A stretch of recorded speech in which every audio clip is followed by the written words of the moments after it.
Right, good evening. Thank you very much for joining us tonight. This is the Bottom Line. Let me welcome you tonight to the show. It's going to be a very special night. Tonight we talk about climate change, and we have a specialist in this area who is also the acting chief executive officer of the Environmental Protection Agency, and it gives us that opportunity to be exploring that specific area as well. So it's an exciting show. You want to stick and stay with us on tonight. Of course, my name is Kwesi Efrie. You can catch me on all social media platforms, on Facebook, Chairman Kwesi Efrie on Twitter or X, Kwesi Efrie on Instagram, Kwesi Efrie, and every other platform, Kwesi Efrie. We are live also on our Facebook page, Chairman Kwesi Efrie, and we are live on DSTV channel 277, and of course, on all local media channels everywhere across the length and breadth of the country. We are coming your way live from our studios here at Region Accra.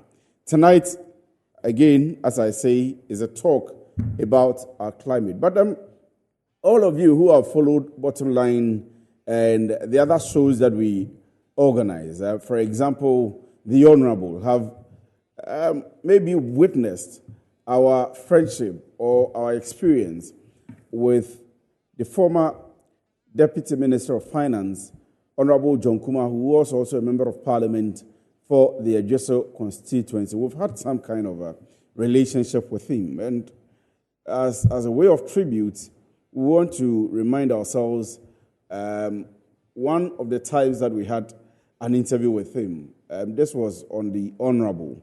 We want to see just a bit of it, and then we'll come straight into our interview for the night. Thank you very much for the opportunity to allow us into your office. Yes, thank you. Of course, we've been meeting quite a number of times, and I've had the opportunity to speak to you on other platforms, Business Edition and all of that. But today we are talking politics. Yes. However, let me ask you, how has it been for you here at the NEIP? We'll come to politics, your student days and all of that. Yes, I give thanks to God for the opportunity to serve my country. And I thank His Excellency the President, Nana Addo Dankwa Akufo-Addo, for giving opportunity to young men like me to also serve our country. So far, so good. I also want to thank my Honorable Minister, Alhaji Dr. Awal Mohammed. He's been like a father to... I think we can put it that so far, you are the best pair for an agency and its sector ministry. For you, the CEO and your sector minister, we see the pairing to be very, very vibrant from the outside. Yes, he handles me like a son. And I take it as a privileged opportunity to understudy him and to learn how to, lead as a CEO whilst you're observing your minister's direction and the president's vision.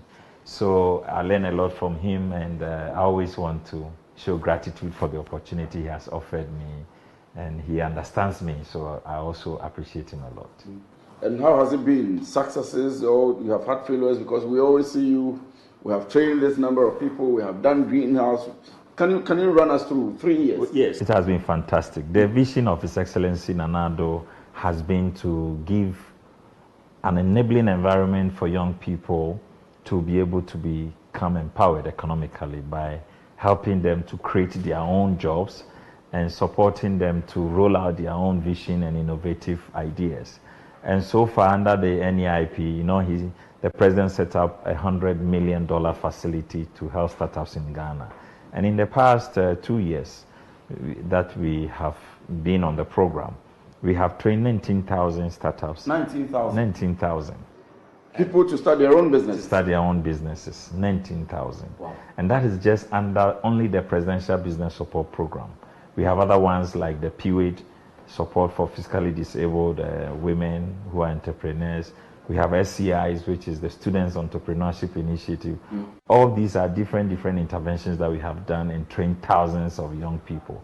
But under the Presidential Business Support alone, we have trained 19,000. And we have funded 4,350 of them with a minimum of 10,000 cedis and a maximum of 100,000 Ghana cedis. What's the number again? 4,000? 4,350 Giving them money to go and start business. Yes, minimum of 10,000 cedis and a maximum of 100,000 Ghana cedis.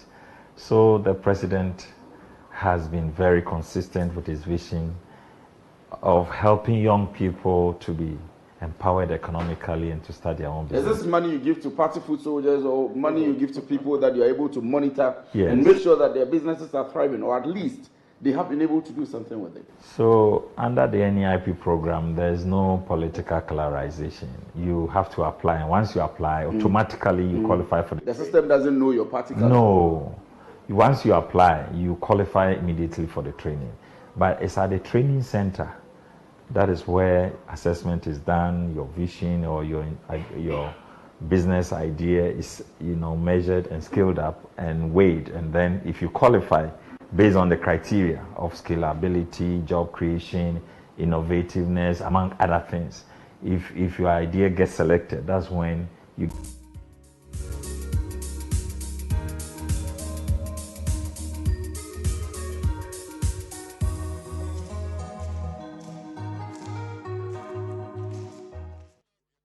Right, welcome back from the break. So I told you about the fact that John Kuma has been a long-standing friend of Metro TV and, of course, the Bottomline, the Honorable, and all of our shows. And so we just reminded ourselves how he was our friend. And the interview we just played for you was way back somewhere 2017, 2018, thereabout, when he was the Chief Executive Officer of the National Entrepreneurship Innovation Program. And so we still are commiserating with the family of Honorable John Kuma, and we are saying, may his soul rest in peace. Let me come back to the show now, and I have Dr. John KINGSLEY KRUGU is the Acting Chief Executive Officer or the Executive Director of the Environmental Protection Agency, and we are happy to have him here tonight. I'm sure that he will agree that we will continue having him either here or in his office, because when we talk about issues of the environment, I mean, it is actually endless. And I'm sure almost everyone has some issue to deal with, whether it's climate change, whether it's noise pollution, whether it's hazardous environment, whether it's even the Ministry of Sanitation. Every other ministry has something to do with the environment and the protection, the preservation of the environment. We want to be asking him tonight, what has the Environmental Protection Agency been doing to preserve the environment for us as Ghanaians? We heard the president talk about the cleanest city in the year 2020 and maybe 2024.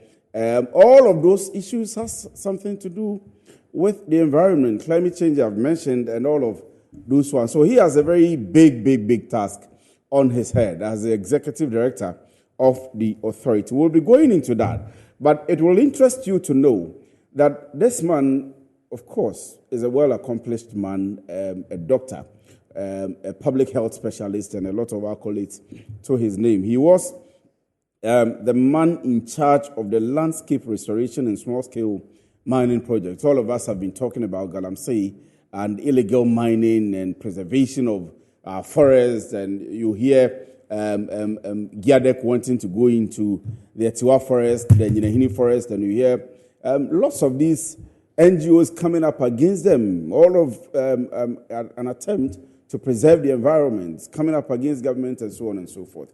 Let me welcome him into the studio. We'll begin with the landscape restoration issues. We'll talk a little about illegal mining. If you have any concern, you may want to put them up on our screen, and our number is on there. We'll take just a few messages if we do get, but we'll allow him to speak, and at the points where we need to be educated, we'll ask all the questions, and subsequently, we'll get into the tough ones. And then we will come into the Environmental Protection Agency. Good evening, and thank you very much for joining us all. Good evening, Ima, and good evening to all your listeners this evening. I hope you're doing very well. Very well, very well. And let me begin on where you started, because I have become emotional a little bit. The late Dr. John Kuma and I were in the trenches together. We have been in the days of TESCON together. Wow. And I remember on the 20th of February was the last time I communicated with him. And then we thought... That's not too far ago. That's not too far away. 20th of February. Yeah, that's not long ago. I went to look for him, I think, in December, the last week of December. No, in his office, and I was told that he was a little indisposed. Yes, and that so was just my last time was 20th February, and it means you were talking regularly. Yes, and so we had plans to meet up and some other discussions. So let me say that once you showed that clip, I became very emotional. And may his soul rest in perfect peace. The ways of God, no one can question. And so I think that I hope that our brother will find a resting place in the bosom of the Lord until we all meet together. Yes, so having said that, yes, it's true that in the last few years, I have had the privilege to be the national coordinator for the landscape restoration and small-scale mining project. And the component of it that has been my area of focus has been the small-scale mining aspect. And let me explain how that project came about.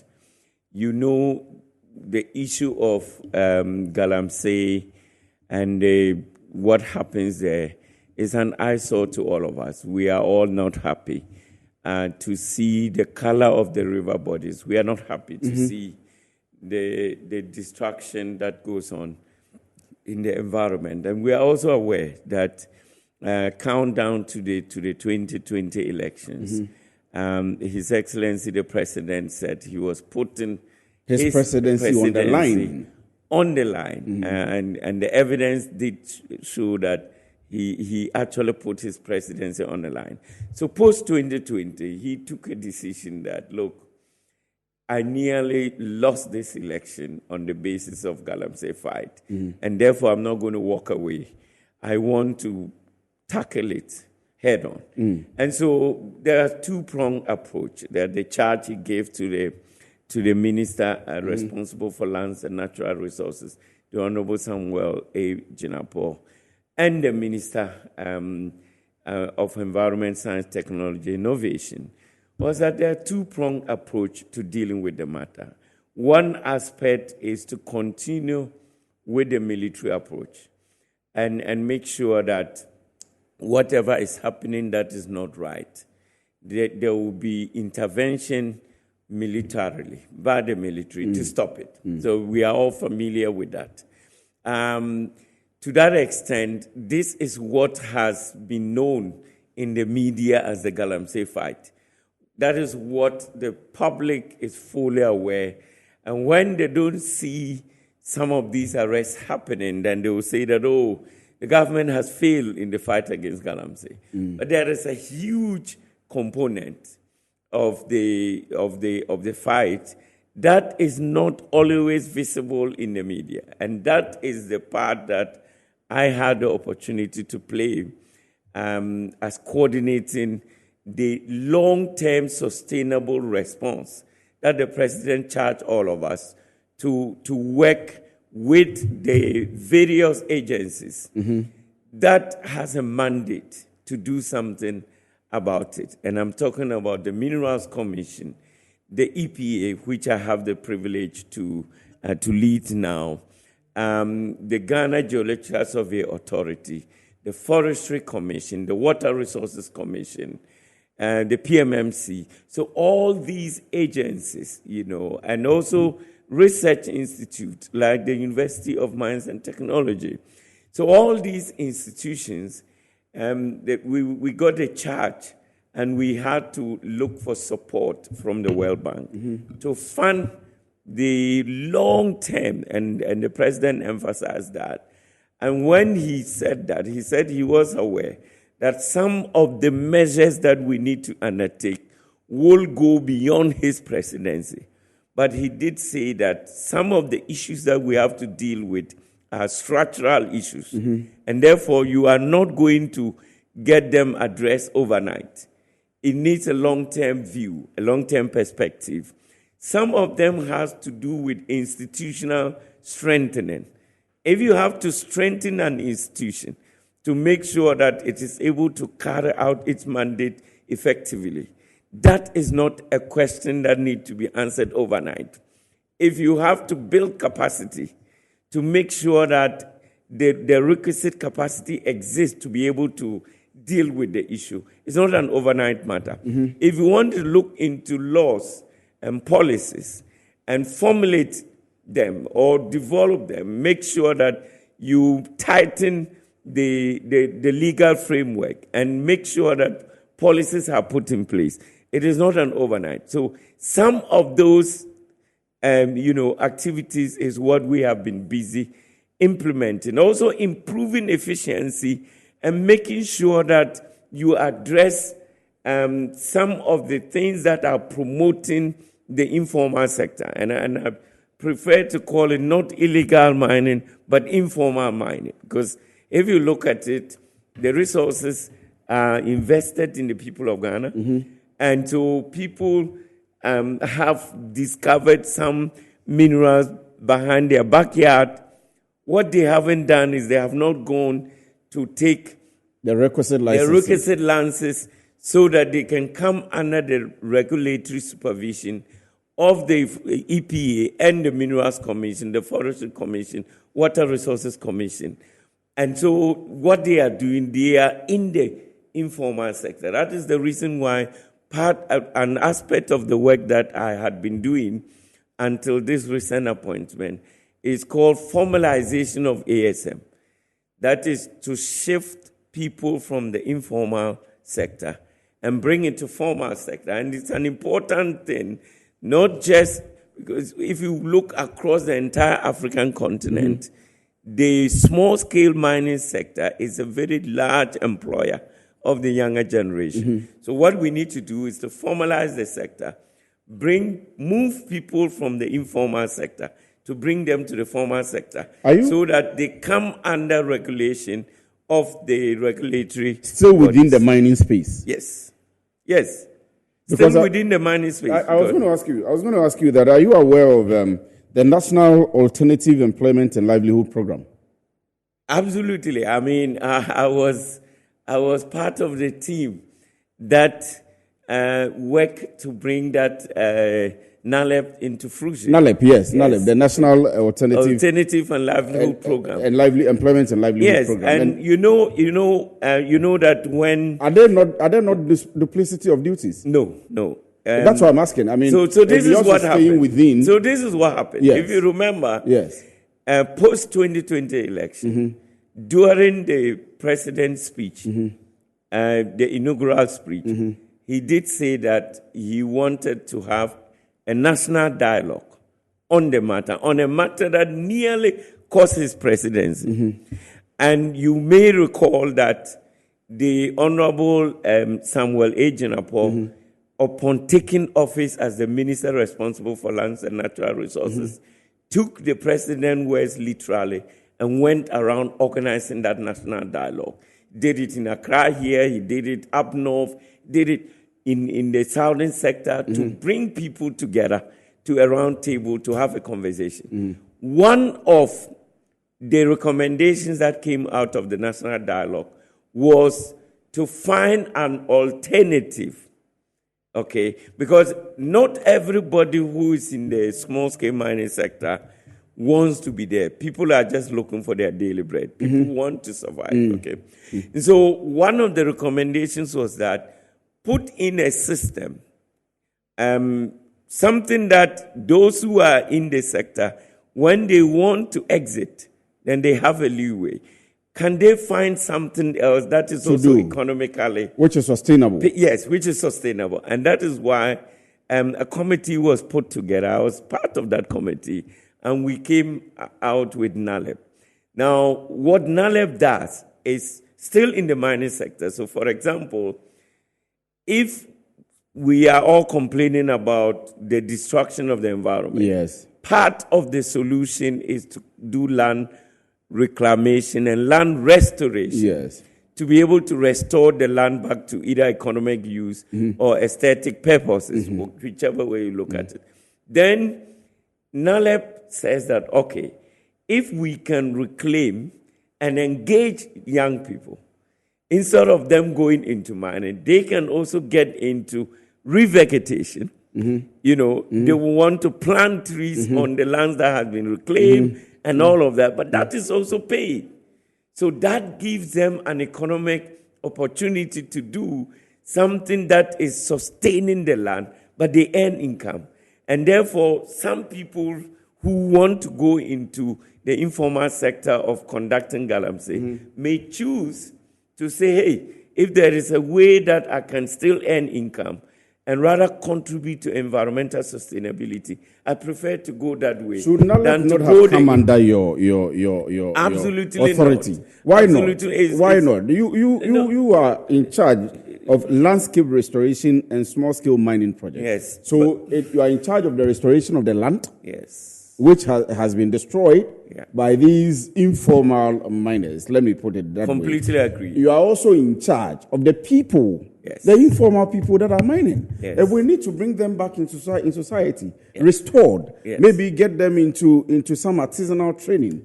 Get them into replanting of trees and so on and so forth. You sat on that committee to set up NALEP when it should have come under you. No, but you needed to know my title. National Coordinator. No, it was because it was a minister's decision. No, as a technocrat. I'm asking you as a technocrat. You are a technocrat. Yes. And from the explanations I have and what I have read on, NALEP should be under landscape restoration. Do you agree or not? I don't. You don't Landscape agree. restoration is not an agency with an act of parliament. You have to keep that in mind, that it was a project. And my role is a national coordinator, coordinating. The actual implementation of activities takes place under the agencies that has a mandate to do that. That is why my role has been national coordinator. If you bring NALEP under the project to implement, you are creating an agency within a project.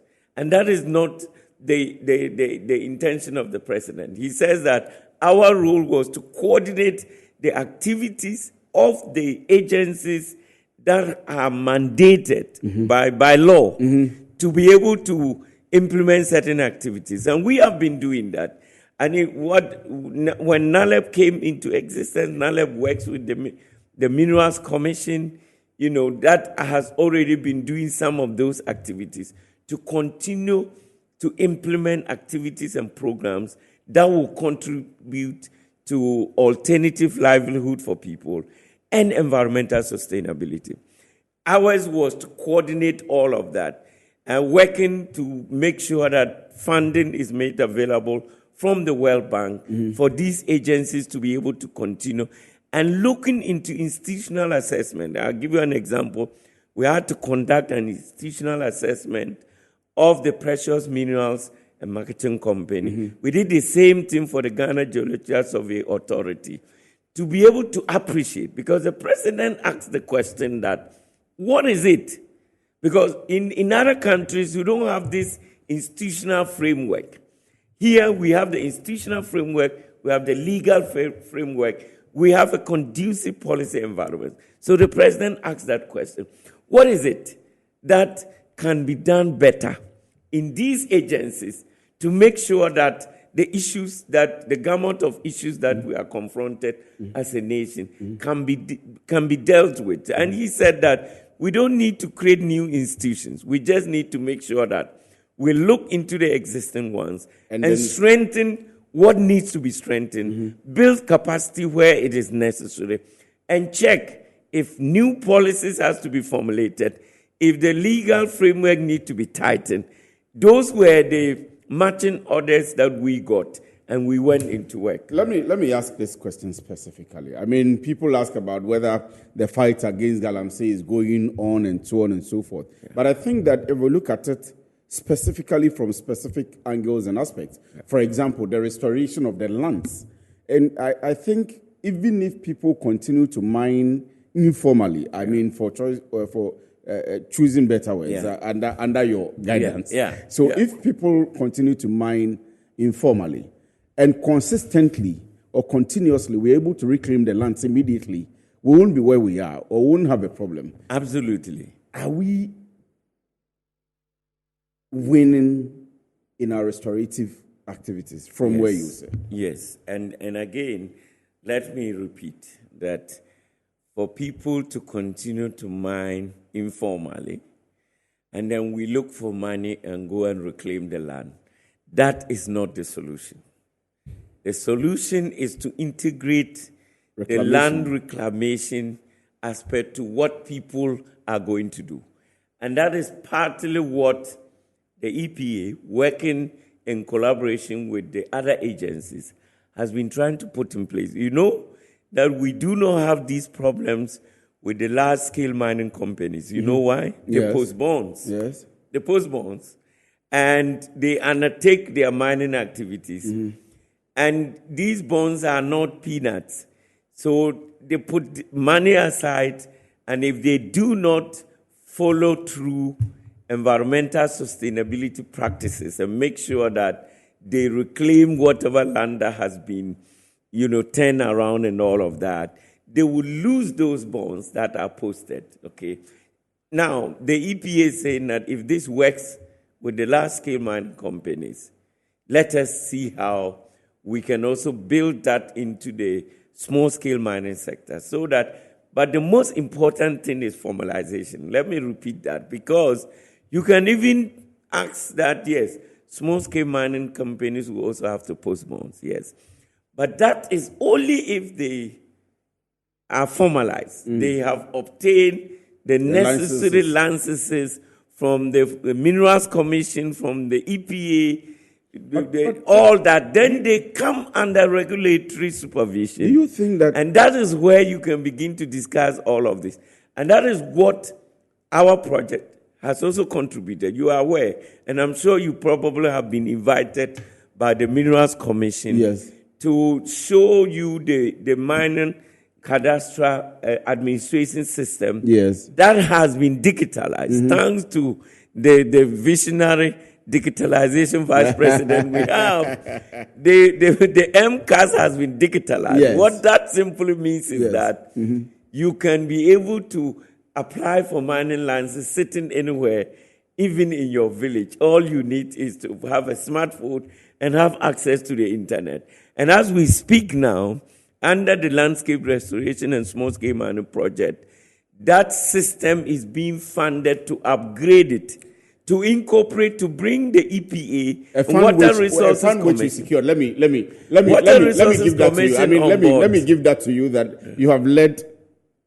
I didn't want to go in there, but of course we admit that you have led positively acquisition of funding and some positive activities in the space. But I was going to ask you whether you think that is all. For example, the digitization that we've been able to digitize lots of systems and all of that. We still have that informal mining going on. With all the things that you have done positively to stop, let me say, galamsey or informal mining, we still have the action going on. Some have premised it on corruption, that because there is corruption in the system, there are people who even have the licensing all right, but they will still go ahead and mine illegally. People who are very formal but small scale are very, very, very conscious of Agenda 2030 and the fact that you are very much involved in it and all of that, and they subscribe to all of that, and they still do informal where they are not supposed to. Yes, so I just told you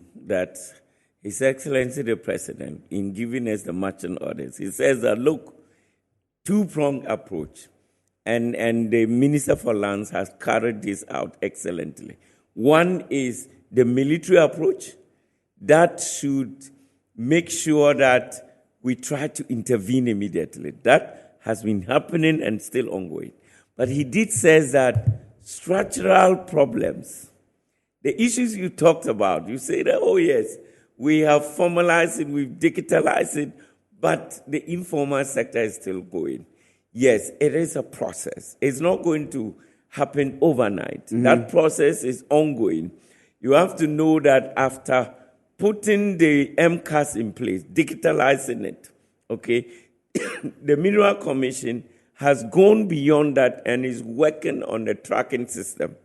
The very example you gave, that somebody will have a license, all right, but has a tendency to go outside the parameters of the concession and engage in informality and illegality, But here's the thing. So the next step, and that is happening at the Minerals Commission, and you might have also been invited to visit the control room that has been built and the state-of-the-art equipment that has been installed there. The work is ongoing to put trackers on every equipment, earth-moving equipment, that are going to engage in these mining activities. And when we get there, and you just said that somebody with a license can still engage in illegal activities. Now, if there was a tracker installed on your machines that you are using to do your work, then in the control room, people can monitor, what is going on and be able to bring you to book. All of these systems, they will not just happen overnight and that the following day, because you have installed a tracker or you've digitalized it, everything comes to a stop. We're dealing with human beings, we're dealing with institutions, and it will take time. What is most important is to take the right steps now and to commit to it, even knowing that what I'm going to do, it may not bring fruition even within my term, and still committing to invest resources. Look, the project I was coordinating is designed to run until 2027. His Excellency the President knew that his tenure will come to an end, come early 2025. But he still put a program in place that goes all the way to 2027.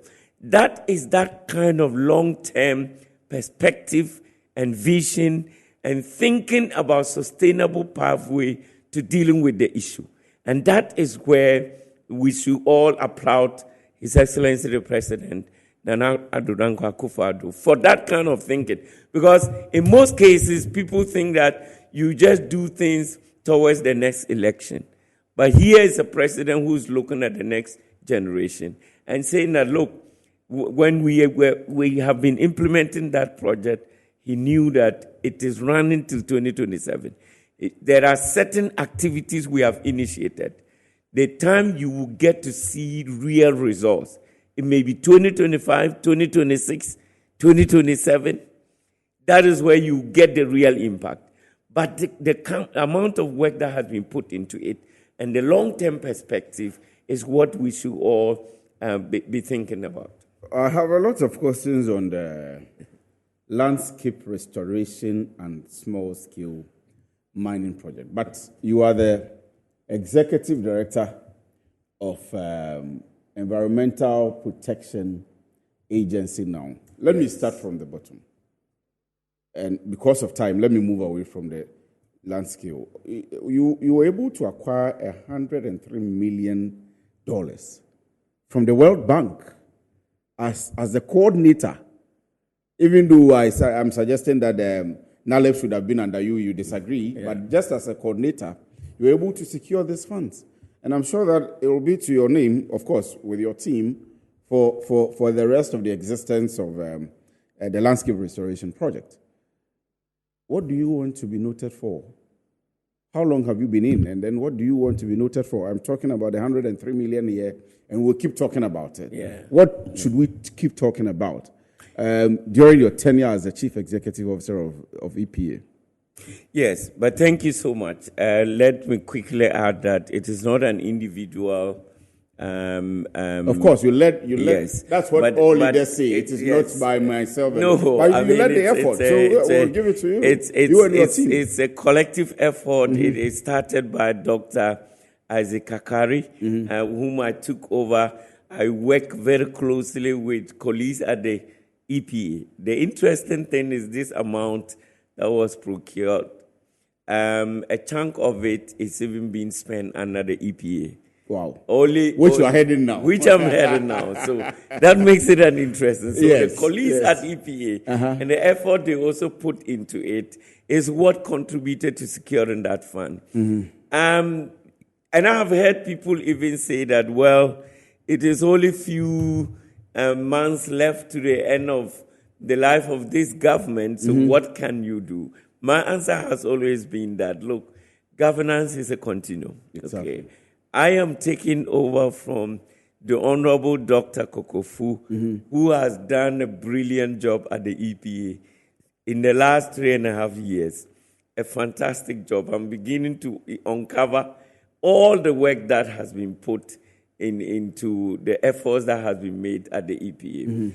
And the work he has brought certain aspects of the work very close to getting to completion, and he had to hand over to me.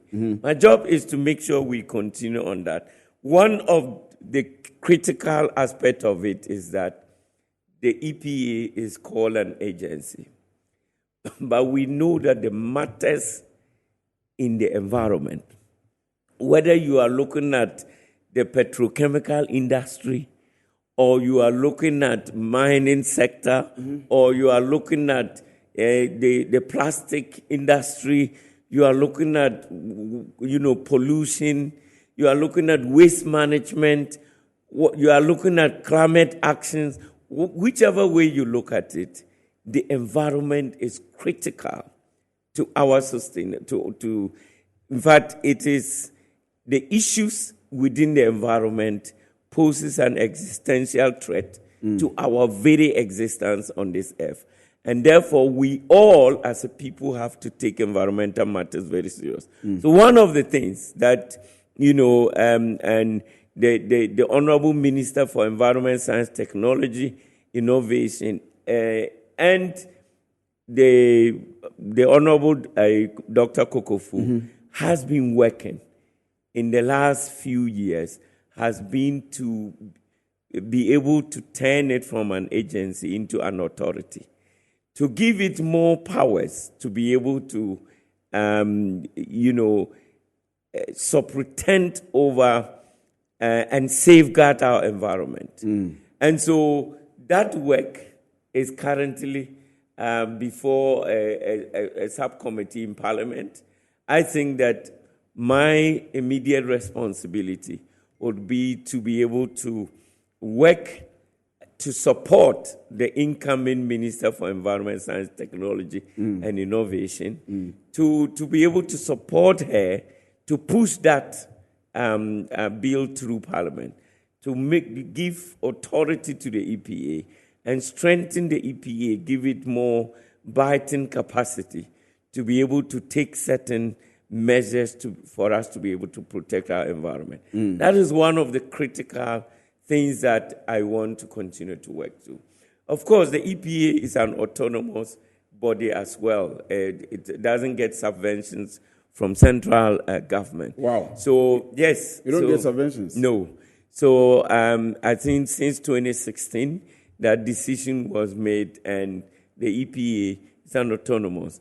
So how we can also sustain the EPA itself and be able to strike a balance between making sure that the agency is able to generate the needed internal generated income to be able to sustain it, and balancing that, very importantly, on the public good that the EPA is offering. The EPA is not a business entity.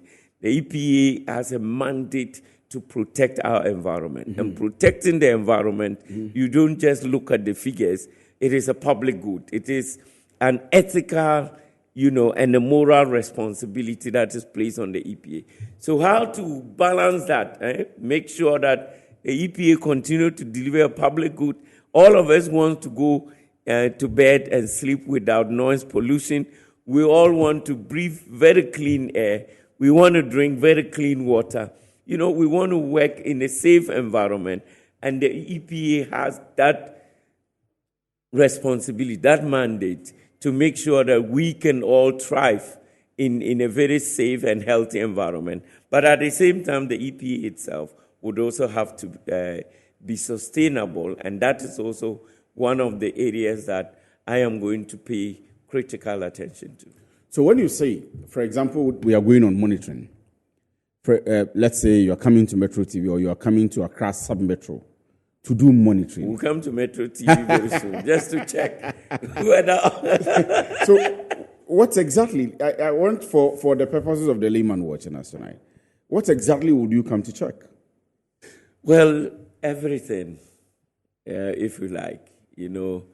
There are environmental monitoring guidelines that the inspectors will come and check. Mm-hmm. Do you have even environmental permit? Mm-hmm. You see that I have entered here and I'm sitting here. Mm-hmm. This is a public space. Yes. Okay, so it's not your private place. I agree. And therefore, is it safe for me to be here in the first place? Mm-hmm.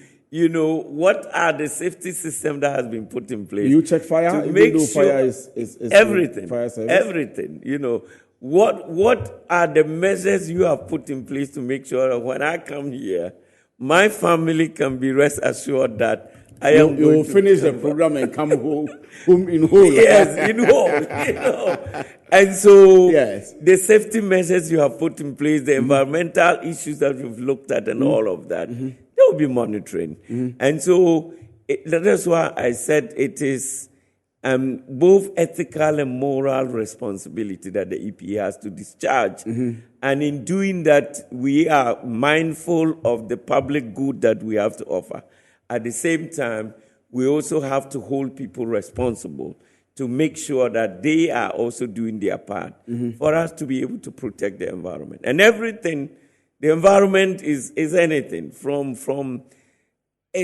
industry to petrochemicals to mining to even the large scale miners. I remember Newmont cyanide. There was a cyanide spillage some time back, and then you were big on that one. Absolutely. I think around 2005, 6 thereabout. Absolutely. 2009. Even just producing cement. What are you going to use to package it? And if you use plastic materials to package it, where does the plastic material end up? They will end up choking the gutter. I don't know if this is under your purview, but this is off the discussion. I've seen those mixers, concrete mixers, from factories who pour the mixed concrete on the road, and they leave it like that. And before you realize it's hardened up and causing accidents, just like potholes. Is there any way you want to attend to that? Everything that has implications for the environment, EPA Act is mandated to get instructions from the minister. The minister can direct EPA to undertake anything that has implications to the environment.